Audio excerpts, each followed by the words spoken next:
Le poisson, comme les autres aliments aquatiques, sont de plus en plus demandés et cela modifie considérablement le secteur de la pêche et de l'aquaculture.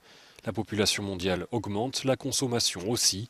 L'Organisation des Nations Unies pour l'alimentation et l'agriculture a présenté lors de la conférence sur les océans à Lisbonne le dernier rapport sur le secteur de la pêche.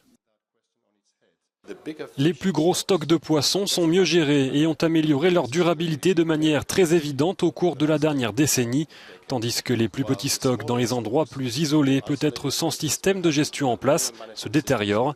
Nous devons donc nous assurer que 100% des stocks de poissons dans les lacs, les rivières et les océans sont sous gestion parce que nous savons que cela fonctionne, mais c'est une grande demande. C'est plus difficile à réaliser dans les pays moins riches et où la pêche est à plus petite échelle.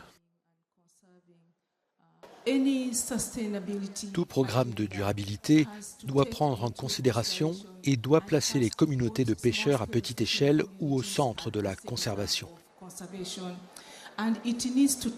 Et il doit prendre en considération les composantes sociales, culturelles et économiques de ces communautés de pêcheurs, afin que nos mesures soient efficaces.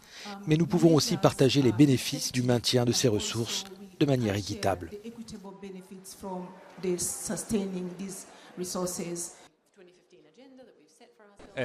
L'ONU estime que la croissance de la pêche et de l'aquaculture est essentielle pour mettre un terme à la faim et à la malnutrition dans le monde.